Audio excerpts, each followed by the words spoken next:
it's telling me it's connecting. So here we are. We are now live. Hi everyone. Welcome to TMC Online this year. Very different from being on a stage, but still we're here for industry and looking forward to meeting the inspectors in this session today for TMC 2020.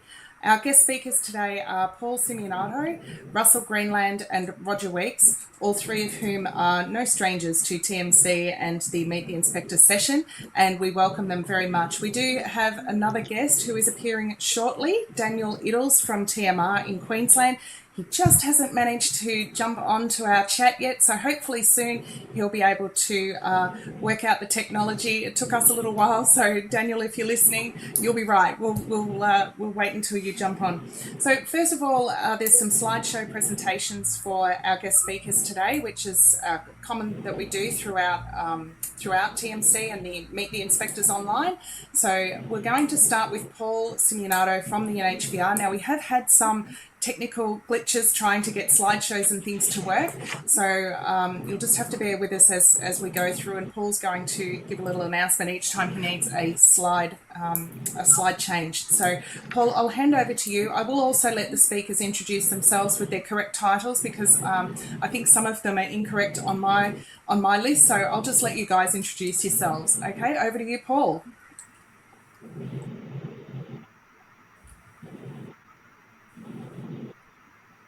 I hope you can hear me.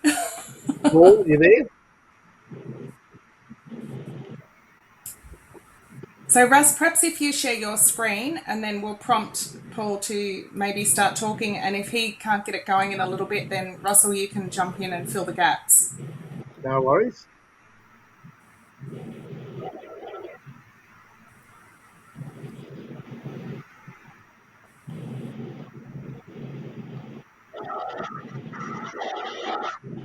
Can you see that, everybody?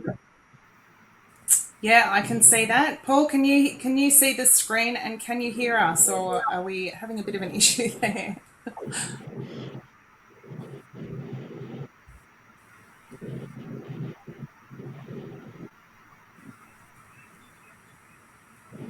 Okay, Paul's nodding. That's great.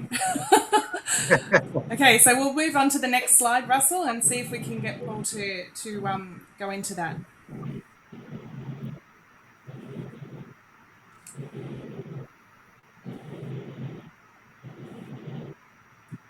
I don't think Paul can hear us at all. So, Russell, I might get you to jump in and just fill the gap there for us, if that's okay.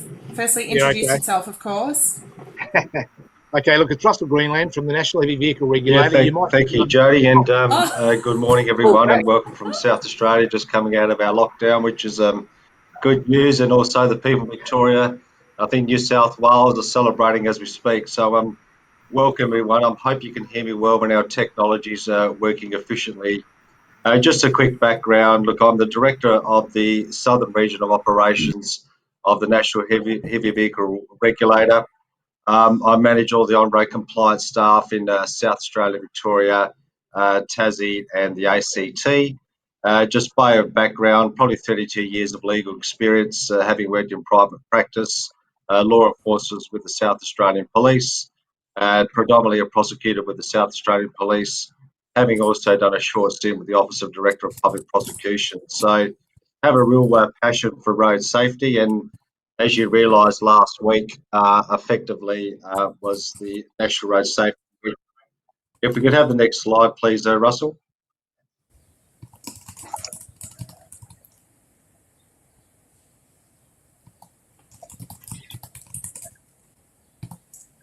Done. Cool. Thanks, Russ. I'm still going with a quick 3-minute introduction. Sorry, Russ.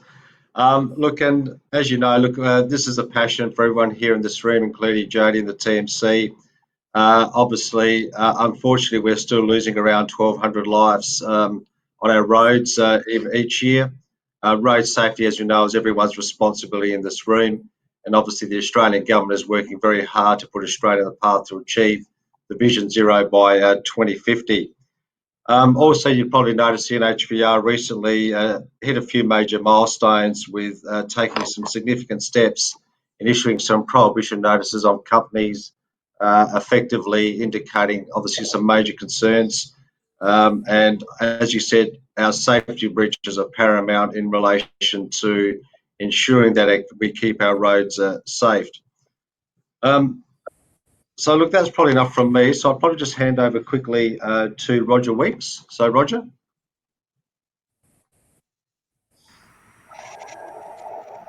Thanks very much, Paul, and g'day everyone. I'm just wondering if you might be able to stop sharing your screen now, please, Russ, and I'll put my presentation up. Thank you. Well, firstly, a real thank you to the Australian Trucking Association for the invitation to join the event today. It is a little unusual, but that's our new COVID normal, I'm sure. And of course, off the back of our the National Road Safety Week last week, where here in New South Wales we had a whole range of activities that were focused on bringing that additional awareness to road users about how important road safety is, including lighting up the Sydney Harbour Bridge in yellow, and our ministers announcing some very significant additional road safety programs. For example, the introduction of a combined drug and drinking offence, and the expansion of our mobile speed camera program, including the removal of warning signs. So these were some pretty significant announcements last week. My team are in the process of working our way through to put all of those things in place right now. What we've seen as a result of the coronavirus situation is, and there's not many silver linings, of course, but one of them is that there has been a reduction in road fatalities and trauma, primarily driven, of course, by the reduced on-road activity. And whilst I hesitate to use the word good news, at least it is showing signs of heading in the right direction. So as of today, 274 people have lost their lives on New South Wales roads. That's still way too many, 274 too many, in fact. But it is 41 less than the same time last year. And you can see that type of data reflected in the heavy vehicle crashes. And of course, whilst light vehicles had their activity reduced during the pandemic, the country and our state relied more than ever on the heavy vehicle industry, and so we saw no decline in the amount of heavy vehicle movement. But what we have seen, of course, is that there has been that corresponding reduction in both fatal crashes and fatalities. So, 14 and a bit % down from the same time last year, which is good news. The other thing I'd just like to share that's also good news is that our compliance rate in 2019 had an uptick of 1.3%. Now that's significant because that's across almost 330,000 inspections, and it's the first time we've seen an improvement in compliance over a 4-year period, and that's really, really good news for the industry. Our regulatory strategy in the heavy vehicle space continues to focus on the 3 key risks that we are seeing, and that is heavy vehicle speeding, and our focus there is around the speed limiter compliance checks, heavy vehicle driver fatigue, which I won't talk about today because this is focused on technical and maintenance issues. But one thing that I will talk a fair bit about is roadworthiness around the brakes. So what we're seeing around speed is that we have had an improvement in safety cam speeding detections, but that's been slightly offset by an increase in the actual number of infringements issued through our average speed camera program, which in New South Wales focuses only on heavy vehicles. Now, this was an event that was detected only last week up near Byron Bay, where we conducted an operation with Highway Patrol. We detected this vehicle. You can see there that the speed limiter had been tampered with.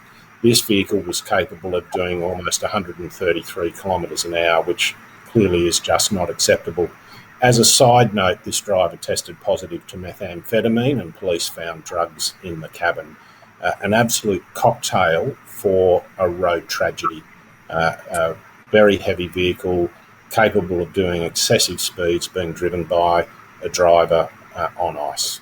Just not good at all. Our roadworthiness data continues to show that brakes give us the greatest cause of concern around major and major grounded defect types, as you can see on that graph. And this was also just last week. For those of you who know New South Wales and the Illawarra, you'll be familiar with Mount Ousley. Can be a really challenging stretch of road for heavy vehicles to navigate their way down. And there are a couple of arrestor beds. This particular truck, laden with steel rodding, had a brake failure, had to use the arrestor bed. Fortunately, he chose to use the arrestor bed. But this particular company, major grounded defect because of ineffective brakes and poor maintenance history, which is resulting in a fleet audit of that particular operator's entire fleet. Roger, I can't help but notice the no standing sign on that slide. That's a little bit ironic, isn't it, when he's gone to the axles there? Well, that's a no standing sign because surprisingly, or maybe not surprisingly, what happens is light vehicles choose to stop at the entry of these arrestor beds, thinking that it might be a bit of a rest stop. And of course, you can just imagine that would be an absolute tragedy, Jodie, if a truck like this one needed to use the arrestor bed only to find someone stopping there to text or to have a cuppa or something. So yes, that would be terrible. Yeah. Wow. All right. We can do sector risk profiling. Apart from the general load, our area of concern continues to be around aggregate and soil. And we can see that here when we do a risk profiling of the truck and dog sector. So as I indicated earlier, really solid improvement in the total heavy vehicle compliance rate at 88%. But when I break that down to the truck and dog sector, you can see that the non-compliance rate jumps from 12% to 36%. And with the specific approach we've had in Sydney with the additional infrastructure build, the Sydney truck and dog sector is sitting at 39% non-compliance rate. Now, if you attended last year's TMC, you might remember that non-compliance rate was significantly higher. Not quite 50%, but close to it. So that ongoing attention that we've been having in Sydney on the truck and dog sector, we conduct every week Operation Wave, really focusing on mass and roadworthiness. It is starting to have a positive impact, but clearly that level of non-compliance means that we have more work to do. I think I might have mentioned that we can conduct operator risk profiling on every operator that we have conducted an inspection on. And the operators in that top graph are the ones that we are focusing on as part of our risk-based approach. So, look, that's the introduction that I just wanted to share. I've got some more things to talk through as we go through today. Thank you, Jodie. All right, fantastic. And I've noticed that Daniel has just joined us, but his microphone and camera are switched off. So we'll just wait. Hopefully he will catch up soon and be able to work those out so that we can see him. No, I don't close. Go away. All the emails are coming in. I don't need that. I should have turned all those off. The things you learn when you're live, of course, this never happens in any other Zoom meeting or WebEx or anything. But as soon as we use a tender file, these things start happening. You think we would have worked it out by now? We've been doing this since April or March, so never mind. We will get there. Russell, I might hand over to you and Paul to do your slide deck now, if that's okay. And hopefully Paul can hear us and we can hear him, and the presentation will work well. And then we might get on to some questions after we speak to Daniel. And I don't know whether Daniel's got a presentation or not, but we will find out. Thanks, Jodie. If Russ, you could put up our slideshow again, please.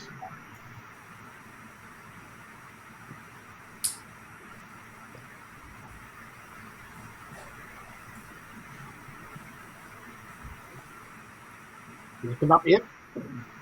No, it's a bit slow. Does take a little bit to get working, everyone. Just be patient. There we go. Look at that. Who would have thought Russell Greenland, the master technology? Thanks, Jodie. Next one as well, Russ. Okay, so Paul, do you want to lead through this presentation? Yep. Thanks, Jodie. Next slide, Russ.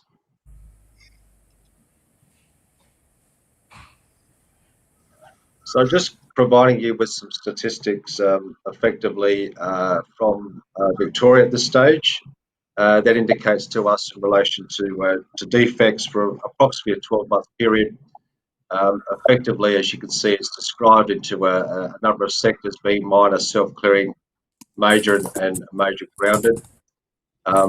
What's good from our perspective is we like to see a lot of the minor and also self-clearing being predominantly when we're dealing with defects notices have been issued. At the bottom of the table is an indication of the breakdown of the type of outcomes in relation to some offending, in relation to number of infringements that have been issued, and also defect notices and some mass dimension loading directions, some fatigue directions, some official warnings, and also some formal warnings. And as always, it's good to see the educations being up around near the 1400 mark.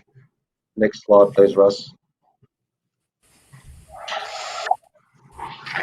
We also now have capacity to effectively break down our statistics in Victoria effectively to the certain regions where predominantly where our safety and compliance officers work. If you notice on the graph on the left-hand side, it also breaks up the method of intercept, indicating mobile, way station, and also static. You notice probably in Victoria we do a lot more on mobile intercepts, which aligns effectively with information received from our heavy vehicle confidential reporting line, and also indicates that we're more of a targeted intelligence type service, where we're more mobile, trying to intercept those that pose the greatest safety risks. Next slide, please, Russ. So hang on, can I just jump in? Just sorry, Russ, can you just go back one? So where we've got Sure. mobile, that means the authorised officers who are out in the NHVR branded cars. The way station is a place like Broadbent, for example. And then static, is that like safety cam and those sorts of things, so or speed cameras? Or yeah, so static, Jodie, would be that we've decided in a certain location we've set up a site. Okay. All right, thanks for explaining. And those sites are generally not a way station. Thanks, Russell. Okay.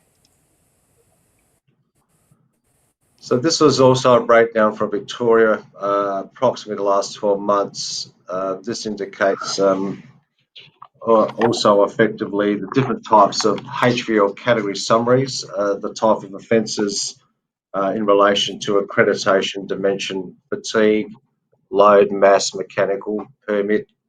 If you notice there, predominantly, once again, load, which is a theme of load restraint being a theme of today's presentation, 1,184 offences for the last 12 months, which is reasonable under the circumstances, but indicating that it's still an issue predominantly in Victoria.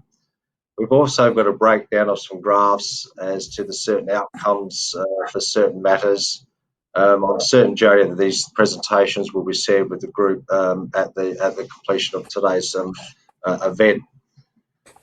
Effectively, the little graph on the left-hand side, bottom corner, indicates sort of the fines applied by offence category. I can indicate that that's not to be taken into consideration and not entirely accurate at this stage. We discovered when we did a bit of data cleansing over the weekend for today's presentation. So if you have a look at that, out of roughly about 10,000 intercepts in the last 12 months, once again, there were some nearly 3,000 infringements, and I'll just go to the next slide, please, Russ. So this is once again a breakdown. This is describing to you effectively the non-compliance rates under the various categories, and also if we pick up weekly trends, that's breaking it down into dimension, fatigue, loading, mass, mechanical and permit. when it says at the top right-hand corner being 60.4% non-compliance rate, on the face of that, one looks at that and think that's pretty poor.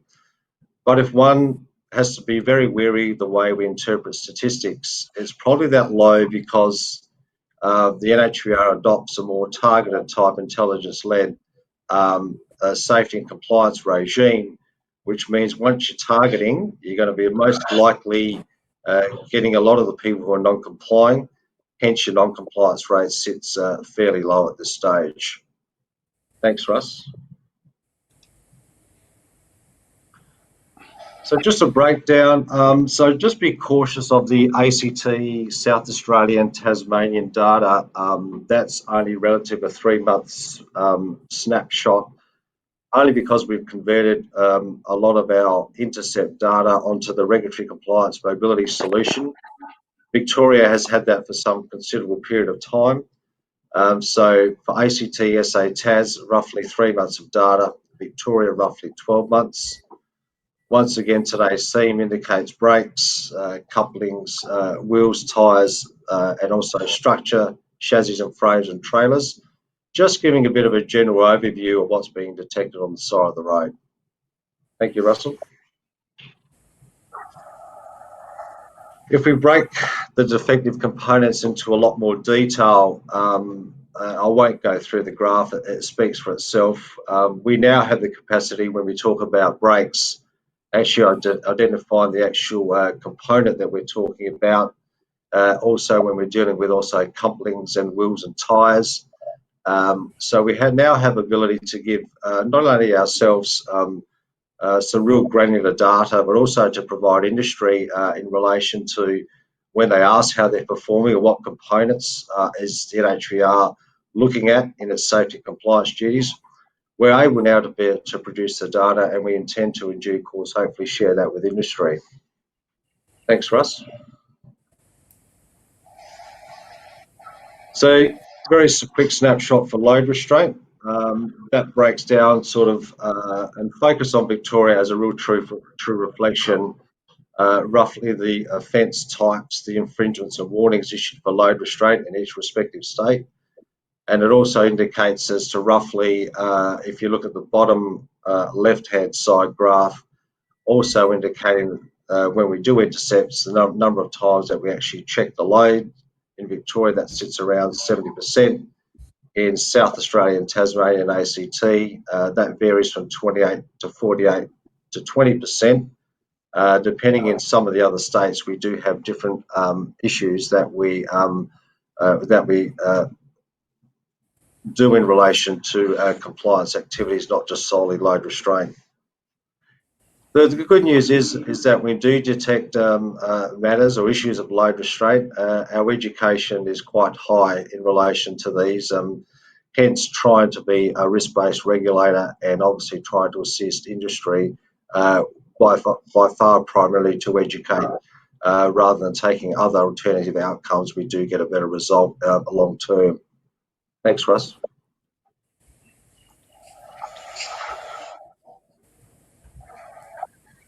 We have talked about compliance rates, and what we are now developing with some of the technology is actually trying to build in some national performance measures. So I'm just going to try and explain this to you. I think everyone here in this room talks about compliance rate generally and being an overall percentage. What we're trying to do at the NHVR is actually break it up into two compliance rates, one being a high rate of non-compliance and one being a low rate of non-compliance. So if I look at that graph and we have a look at the pie graph there, it's got notices by regulatory outcome. It indicates that the regulatory outcome being is high of 67% and low being 32%. Go down to the bottom right-hand corner, we do weekly measurements of what they call compliance rates in the high and also the low. So when we're looking at planning our enforcement strategy and what we should be targeting, we're more interested in looking at what's causing that high regulatory compliance rate, which would incorporate the significant issues being either severe or critical breaches, significant issues of roadworthiness, mass, or fatigue. We also have the capacity, and you'll see the next slide, of also breaking it down to the type of goods being carried and also the industry sectors. Thank you, Russell. Done. So this is just for industry sector compliance. This is once again a snapshot of industry effectively for the period of July, August and September.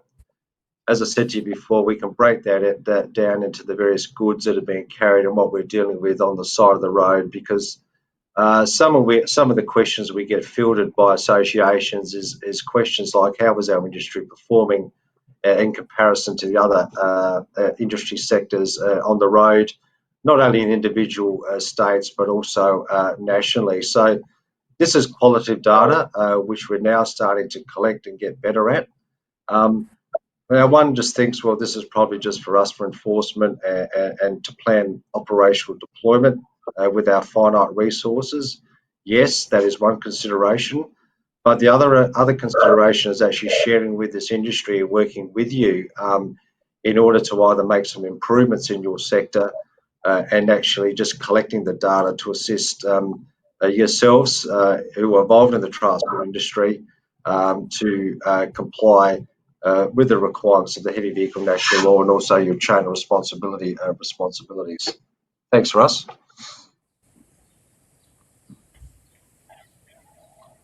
I'll just quickly look at this slide here. This is just Victoria's on its own, which once again indicates overall, say for the last 12 months, a non-compliance rate of 51%.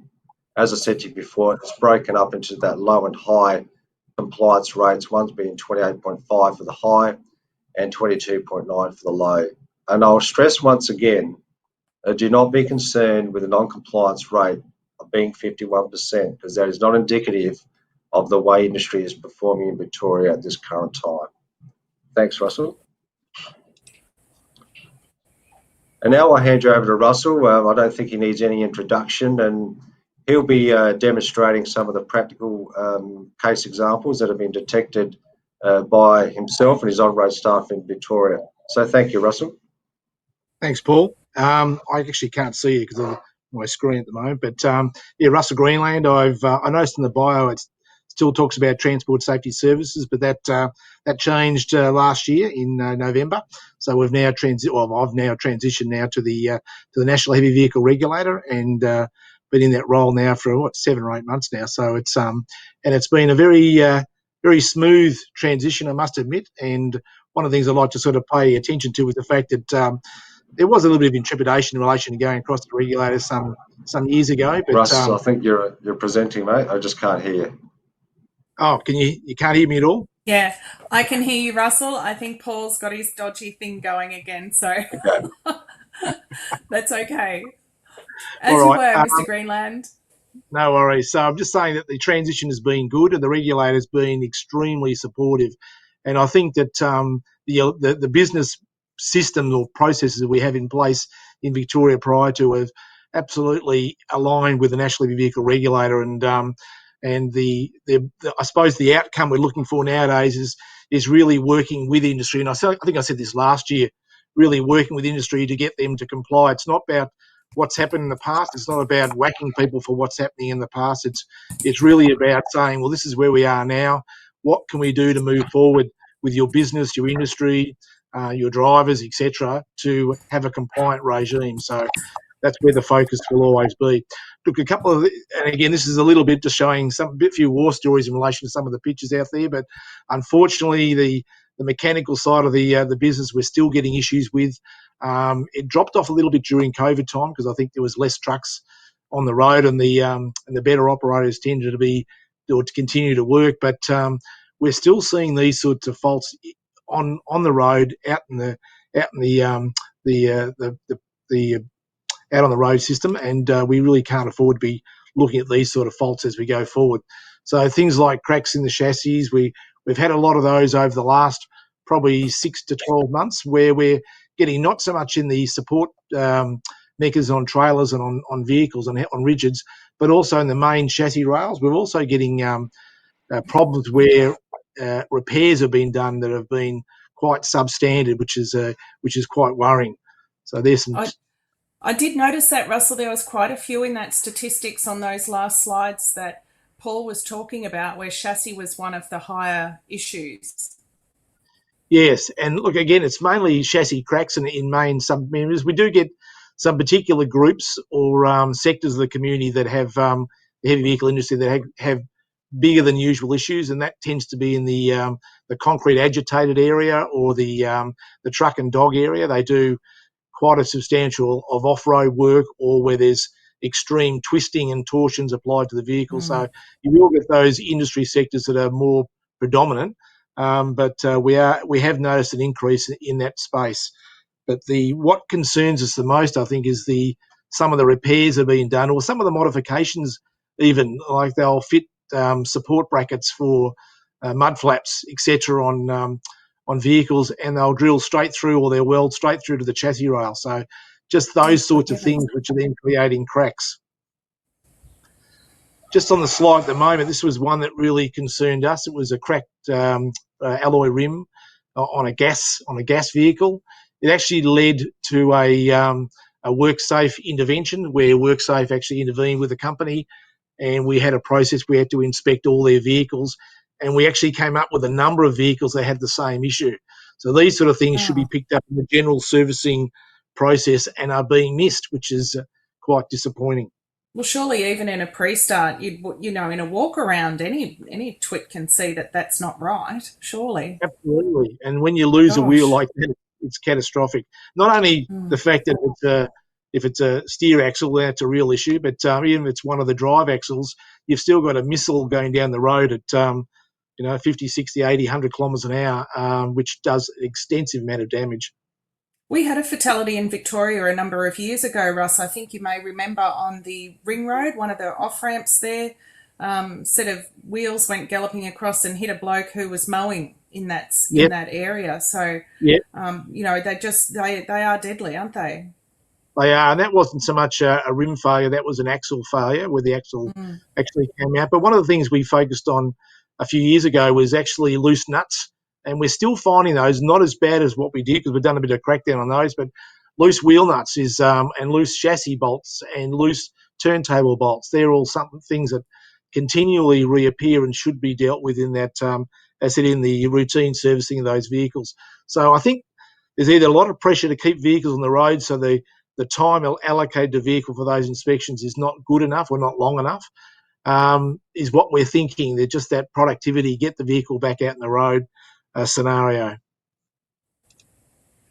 Okay, this one again is a fairly new vehicle. Again, cracked chassis. It actually collapsed. One of our guys got called out to that, and that shouldn't have, it's a fairly new vehicle, and it shouldn't have happened, so it's more of a manufacturing design fault.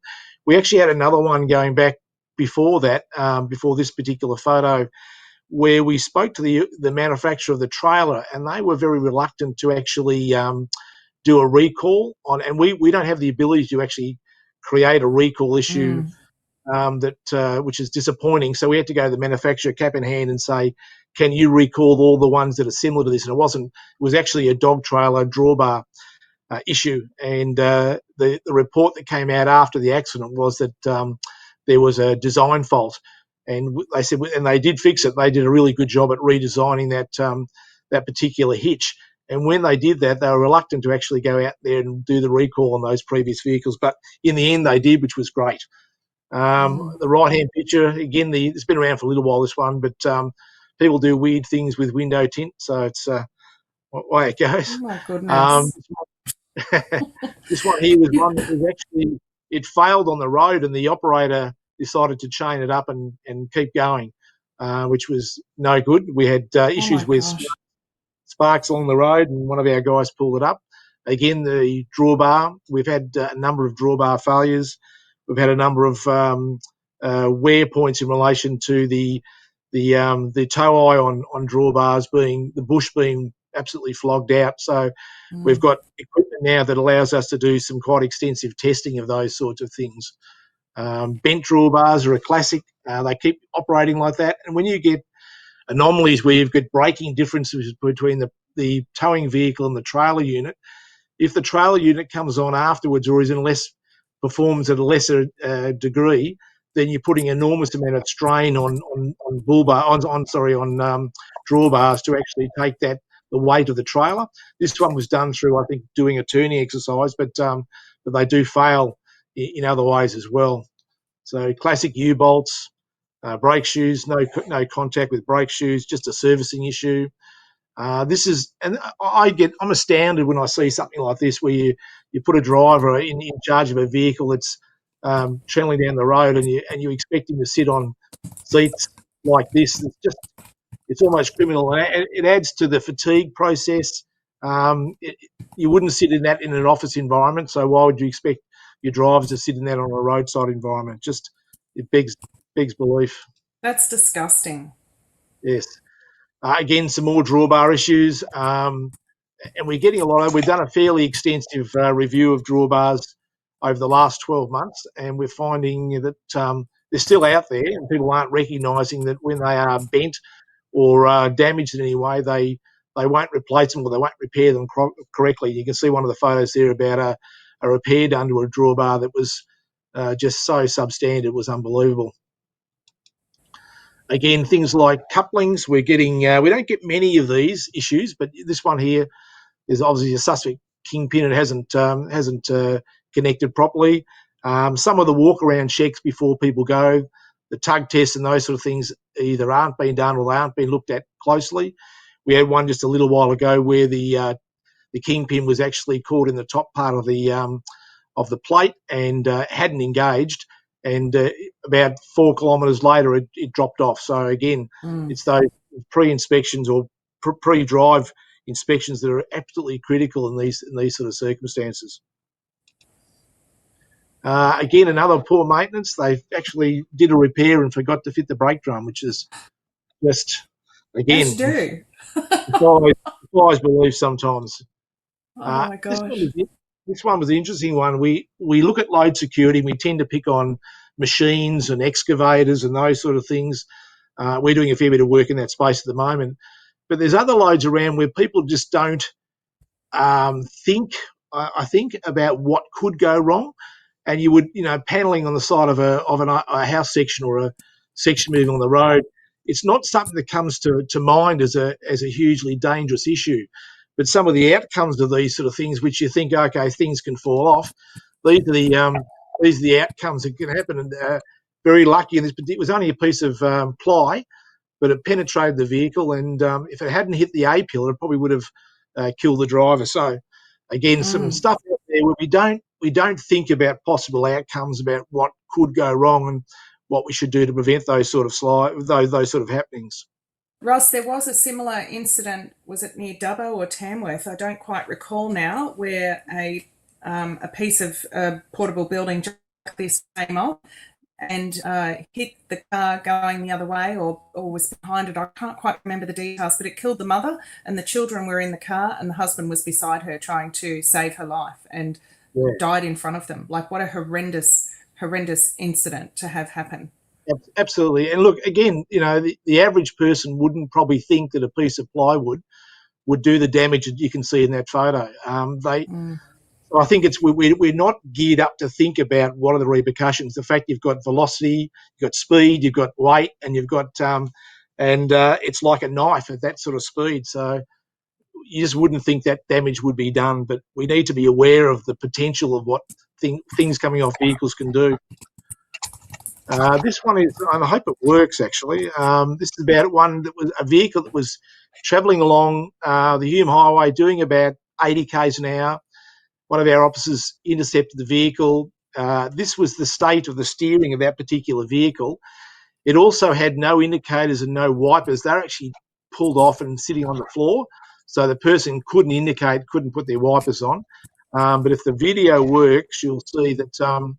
Is that working? Oh, it just came off. Yes, it's just on top, and the whole shaft is loose. There's no ignition barrel. Oh my gosh! He's driving on the road at 80 k's an hour. I think he's been watching the Formula Ones too much. How they just lift the steering wheel off to get out of the car. That is insane. just bizarre. Look, it just came off that easy. So again, we have these vehicles out there. It was a son and father regime, and the father thought it was quite all right. The son was quite concerned about it, but he didn't stop. He didn't stop it from happening, which is quite disappointing. I think that's about it from our process. Okay, fantastic. Now, Daniel, I believe is on the line, but still having some troubles getting through. So we might just jump into some questions and see how we go. Now, I'll have to go back through. We've had some really great questions come through. Let me find the first one. So quite a few questions for Russell. You're clearly the rock star in the group here, Russ. But I will also open the questions to the panel in general, because I'm sure you all have different views or ideas, or particularly in other states that are not NHVR states just yet, like New South Wales still has the RMS doing their enforcement regime. So the first one is a question about what the current policy is in checking trailers. If they have an EBS system installed, are you checking that they're functioning? And hang on, that's just run away from me now. Oh yes, checking that they're installed and functioning, and most importantly, plugged into the towing vehicle. Is that an offence if the EBS cord is not plugged in? Absolutely, yes. And we're finding vehicles that have a capacity to have EBS fitted to them are actually cable tying their connections up to the back of the prime mover, because some drivers think that they can actually perform better than an EBS system. It's an old wives' tale. They can't. It's got to be, if it's fitted, it's got to be connected. And if we find it fitted to the trailer without a connection, we actually ground the vehicle until they come and bring a cable out to connect it. So yes, absolutely, it has to be connected up. And Roger, you're currently on mute, but I'll ask you the same question. Is that the same process in New South Wales? I'm guessing it would be. Yeah, same deal, Jodie. I mean, these new active and passive safety features are there for a particular reason. The evidence is absolutely clear. We want them used because it will save lives. Do you think this is a little bit like when seatbelts were first introduced? Everybody, years ago, I can still remember people even drivers, even some still now, the old school guys, no, I can jump clear if there's a crash. Well, mate, I haven't seen you move that quick since, there was a hot food in the Bay Marie, so I doubt you're going to jump out of a moving truck in less than 2 seconds. So seatbelts obviously work, and you do see a lot of drivers wearing them now, which is fantastic. Do you think this will be the same process for EBS? It'll just take time to change that mentality? I think that could be. I think you're onto something there, Jodie. I mean, often we have a bit of a mistrust in technology, particularly if we've not had that ability to directly experience it ourselves. So if all you're relying on is, a boffin telling us that this is going to work, I can see that from a human nature perspective that you might have a little bit of suspicion about that. But if you then stop and think about the rigorous process that these vehicles have to go through in terms of their design, manufacture and testing, to be able to attest to the benefit that these types of active and passive safety features build. And if then regulators mandate these, as we know in Europe they do, based on whatever Euro level you're at, I mean, that's got to give you some level of confidence and assurance that people smarter than all of us kind of know what they're doing. I would agree with you. Now we might try Daniel for your view on that. Daniel, let's just see if your internet connection is working and you can hear us. What are your thoughts on EBS? You're way out in the middle of Queensland at the moment. Do you see vehicles firstly with EBS, and secondly, are drivers willingly connecting it, or is it an issue? So we do get a fair bit of like your long haul freight in the west here, so it is quite common to see it, and obviously through our program vehicle inspection scheme, we do see it a fair bit. We've utilised the JPro scan tool to check that the system is operating correctly and all that sort of jazz.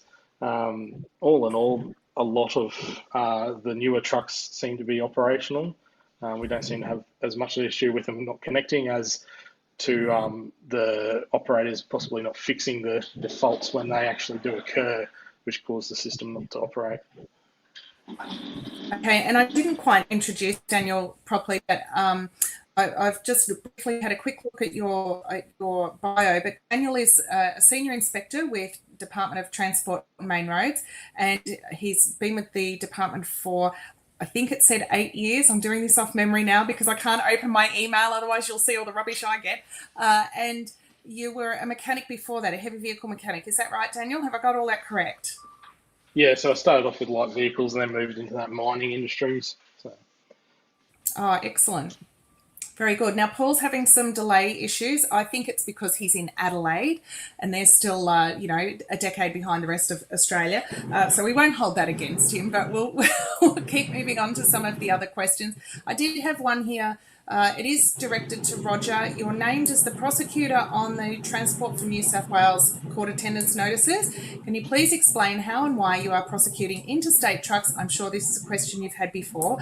Pursuant to the Road Transport Act, quoting the section, when the trucks are validly registered. Is there... Now, I have seen some of this on social media getting around. Is it an old wives' tale, or is there some actual truth in this? Or are the vehicles actually just not registered and some blokes having a sook at a truck stop? How does all of that work? Okay, so yes, that's right. So at the moment, prosecutions come out under my name, although we've just had a recent legislation change which will enable that to happen in just Transport for New South Wales' name, which for me personally is no bad thing, I might say. I can imagine. What I can say is that the mutual recognition process is designed to ensure that people can cross borders in vehicles registered interstate. But in New South Wales, our road transport legislation says that if there is a particular problem in that state of registration, the vehicle is deemed not to be registered in New South Wales, so the visiting privileges arrangement does not apply. Now, clearly I can't discuss a specific case, but if there is a matter that's raised, it's generally because when the inspectors have checked that vehicle's registration, it shows up that it has not been registered or not been registered correctly. Right. So, for an example, it might. Well, I would compare that a little bit to having HML gives you a benefit, and then if you overload on the HML, you lose that benefit. So, is that a similar type of process when you're in New South Wales? You have the benefit of that other jurisdiction's registration, but if your vehicle is under, there's some issue with that, or you've not registered it correctly, which I think happens a bit with road trains, doesn't it? There's a bit of a, I'll register it this way and that way, it's cheaper. Then they lose the benefit of that understanding between the two states. That's right, Jodie. So the visiting privileges don't apply, and we have to class the vehicle as treat them as unregistered. Okay, that makes sense to me. Okay, I get that. Russell, you put your hand up. It's actually not in school.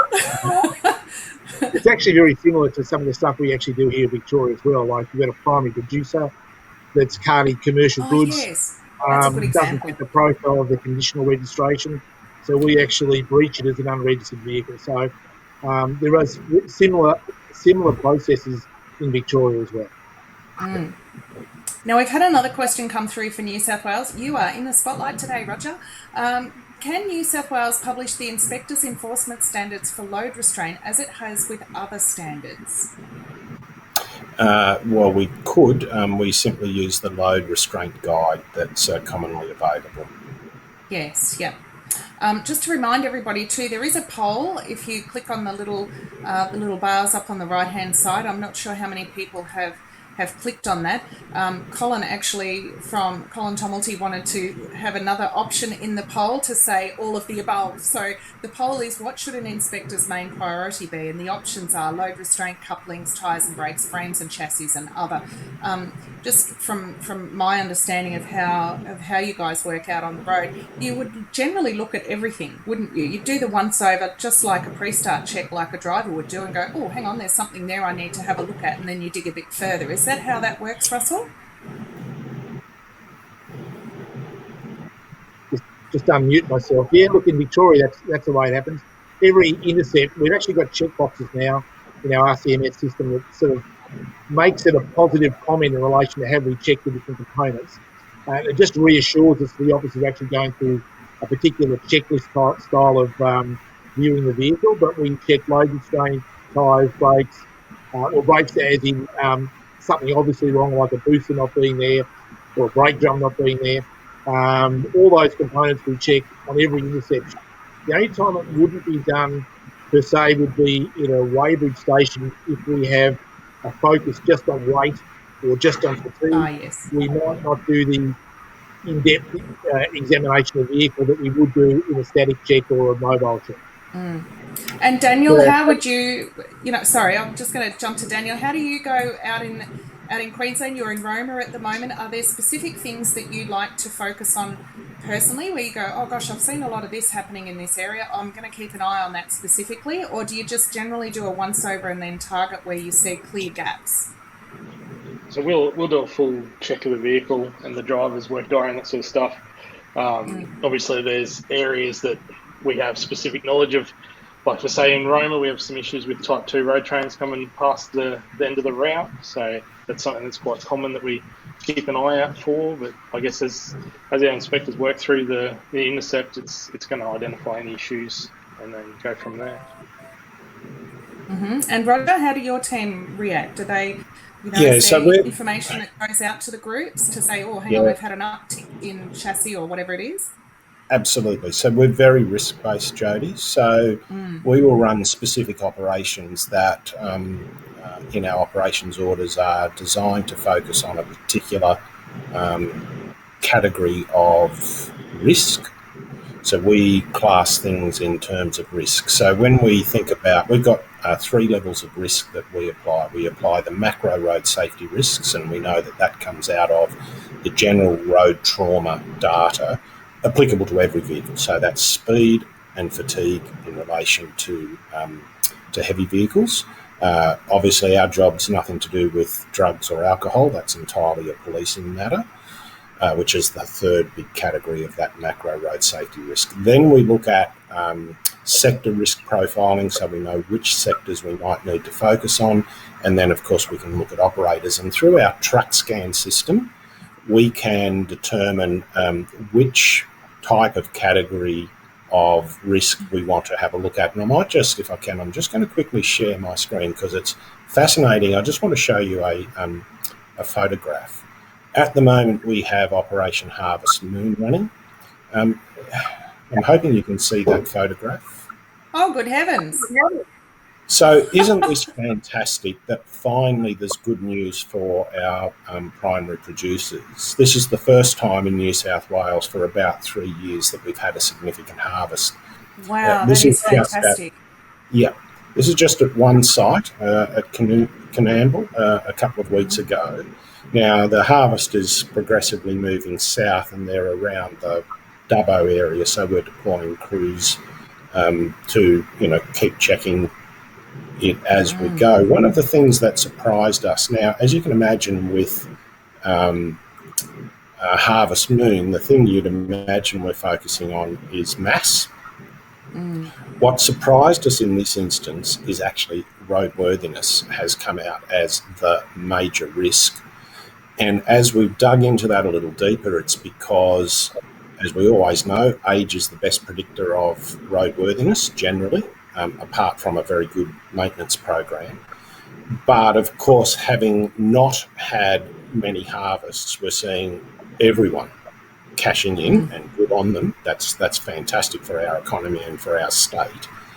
But they're doing so in equipment that either hasn't been used regularly, hasn't been maintained recently, and frankly should not be on our roads.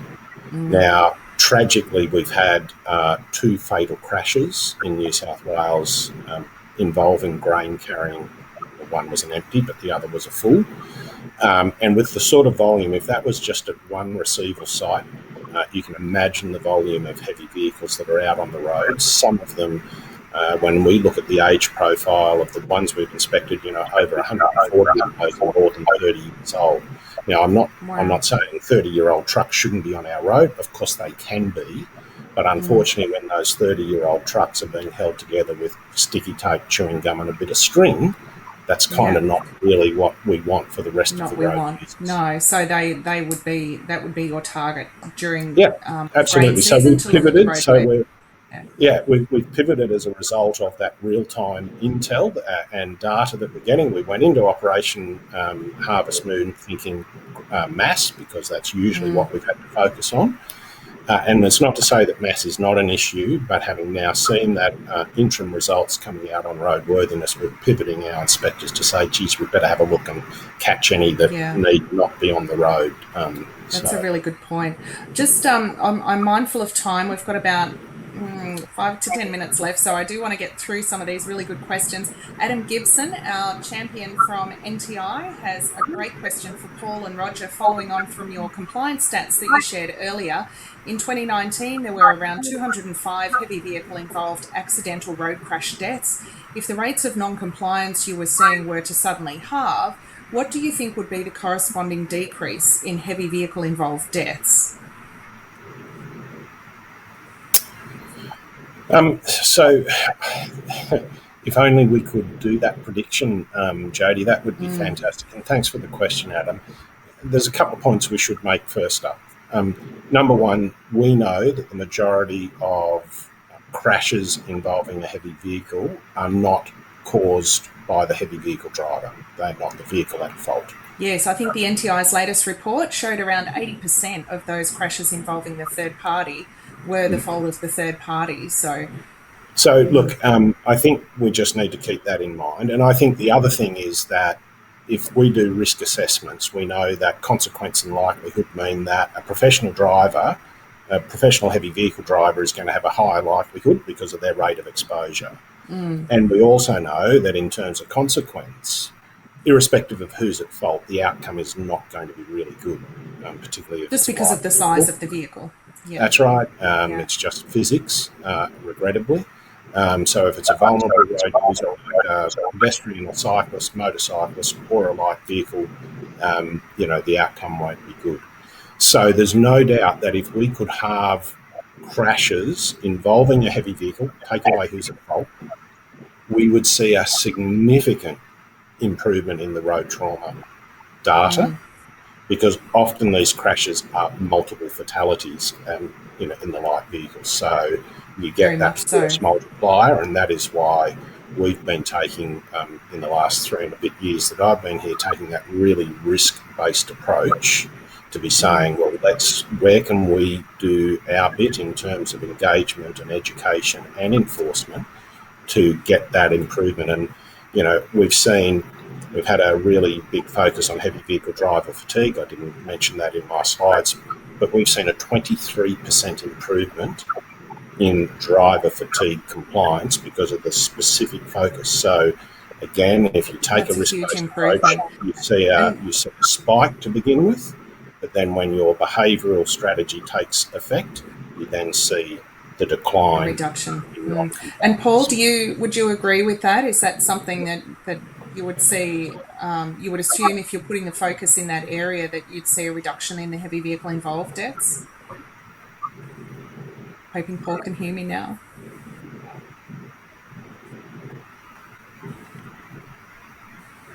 I don't think he can hear me. Okay, I'll jump on to the next question, and this is a really good one. And I'll start it by asking, when you do a crash investigation, if there's a mechanical issue, do you go back and check the records from the repairer? And if so, the question has come in from a tech who says, if we see any of these issues and the owner does not want to act, how can we report it? So how can they manage that? I know there is some fear out in that maintenance land that, if they tell the owner everything that's wrong, the owner won't use them again because now it's all recorded. How do you deal with that, and what is the recommendation for techs where they do see a problem? I might just start, and Russ might have more to add. So from our perspective, Transport for New South Wales does not oversee the licensing of mechanics. That's done by another part of government. We will look at an examiner, so a brown slip or a blue slip examiner. That's who we would look at. So if we get reports, so where we focus on is defect clearance. So if we see that, a defect has been issued, it's gone to one of the industry third-party examiners, been cleared, and then we detect that vehicle with the same defect within a 90-day period, that's our little magic window, that will cause us to not only take a particular approach with that operator, it takes us into the risk assessment of the examiner who actually cleared that defect notice. Okay. All right, Russell, did you have any thoughts on that one? Like, how would a poor old mechanic who's seeing an issue with drawbars be able to report that without potentially losing a customer, and at the same time making sure that he's doing everything that's ethical? Well, we actually get that happening now. A lot of our licensed vehicle testers that we don't manage, Vic Roads manages those guys, often report stuff to us to say, this is what we've seen. We've told the customer that they need to get it fixed and they've refused. The vehicle's now gone, but they'll actually pass on the details, generally through the confidential reporting line, or it can be directly to our own. We've got a couple of investigative mechanics that have been got a very good industry liaison with that group of people, and they confide in them quite often. So it does happen. Obviously, we prefer the person to fix it themselves. One of our biggest issues, I think, is making sure a bit like what Roger said, making sure that loop is actually completed. We defect the vehicle. We expect it to go to a LVT where they'll repair the vehicle. The vehicle then comes back on the road as a compliant vehicle that meets community standards. If the LVT is suspect or doesn't do a good enough job, and this is not really that question, then that almost leaves it open. We're not closing that loop, and we've got to do that. So we work very closely with the Vic Roads in that space to try and keep the accountability of the LVTs up to standard. They're licensed, and we've actually assisted Vic Roads in taking away at least 12 heavy vehicle testers in the last 12 months because of repeat stuff that pops up. A bit like what Roger said, something pops up within 30 or 60 days, the same fault, then we will actually go and do a whole lot of work to try and pin down that LVT to what didn't they do, or why didn't they do it. And that's one of the reasons why they come to us and tell us about things, because they're very worried about losing that license, that ability to stay in business doing the job that they do, which is great. It actually keeps everything together. I'm really pleased. So just on that, you mentioned that the NHVR's confidential reporting line, and there's been some media around that. Firstly, with a fatigue case that's waiting to be heard in Victoria for an alleged breaches in fatigue, and more recently with the grounding of a fleet nationwide, except for essential services. I think industry took that as a real, that was a great step for the NHVR to take, to ground a fleet because of serious safety concerns, and obviously they were validated. What is the next step following on to that? Do you then go up the tree and follow the customers and say, well, hang on, what due diligence were you doing that allowed you to engage such a company? There's been rumours around that particular operator for some time, and they're being used by quite large businesses. So, what are they doing? Is it 26D, I think, in the heavy vehicle law about due diligence? How is that the natural progression? The next step for the NHVR is to look at those and progress that up the tree. Roger, look, it's certainly one of the tools in the chest, and it's one of the things that we will look at. We may not use that every time, but we certainly look at the company, and look, we're even using things like some of the tools we've got now is to actually prohibit vehicles from operating, prohibiting directors from being part of a company. We haven't used those court-imposed sanctions yet, but we're looking at all those options. So do we go up the tree? Do we go down the tree? Do we look at the company specifically? They're all tools, and it depends on the company concerned. It depends on their want or desire to actually improve what they do. And we're looking at that first. We want them to be engaged with us to actually correct what was wrong. If they won't do that, then really the ultimate aim is to take them out of the business. If that means going up the line and posing that due diligence, that's what we'll have to do. But it's probably not one of our first options. It's really about, we want to engage people, we want to get them back, we want them to employ people, employ drivers, have a successful, prosperous business, to contribute to society. We don't want to put them out of business. But if they choose to ignore those serious safety concerns, then obviously there's a big range of tools that we can use to change their mind or to change the way they do their business. Now we have 4 minutes left, and I do want to just cross over to Roger now, who's this way on my screen, and just ask, if that company's being grounded in states that are managed by the NHVR, is that applicable in New South Wales? How does that work? Absolutely. Remember, at the moment, whilst it's Transport for New South Wales that is the service provider, we do so only under delegation from the NHVR. So, for all intents and purposes, we're exercising the same authorised officer powers as the NHVR. So when the NHVR issues a prohibition order, it's as applicable in New South Wales as it is in Victoria or Tasmania or South Australia. All right, Daniel, did you want to add to that one? Yeah, so we're exactly the same. Obviously, we've got a bit of a unique situation with the border closures that we're able to, screen a lot of these vehicles that we normally wouldn't at 24 hours a day. So it gives us a good opportunity to check that. And obviously, we're the same as Roger, it all stands in Queensland as well. Can I just maybe add, Jodie, to your previous question or comment about the customer in the chain of responsibility? Oh, yes. If I was an executive officer of one of those companies, or those customer companies, a director or a chief executive, that would have sent shivers down my spine and would have made me call a board meeting to say, well, what are we doing with due diligence? Potentially we might be in the sights. Yes, not to say that they are. But that's the sort of approach, not that we want to put a scare tactic out there, but certainly we do need everybody in the chain of responsibility to actually understand what the new Section 26 program is all about. Have that awareness. Because that's how we will drive that change. Take the pressure off the driver, take the pressure off the operator, and follow the money trail, as the saying goes. And that's how we can get that improvement into the entire industry, so that it's a shared responsibility, not just on the poor old driver or the operator. Okay, we're down to 2.5 minutes left, and I do have some administration I need to do. So the questions that haven't been answered yet, if you click on the two little people up in the top in the middle of the chat box, that is a community, and you can ask them questions directly in there, and hopefully they'll be able to get back to you. This presentation and the slide decks, it's all being recorded, so we'll be able to send that out to you. I think Katura said it will be available in an hour or so. They're very cool at the ATA. They managed to get the technology down pat. We are all struggling here on the screen, and they're all behind the scenes just ticking away like clockwork. So thank you very much to the ATA and the ITC for hosting this session.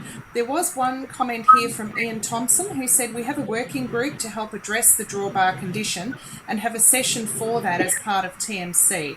So the working group within the Industry Technical Council is addressing drawbar conditions and how that information gets out to carriers.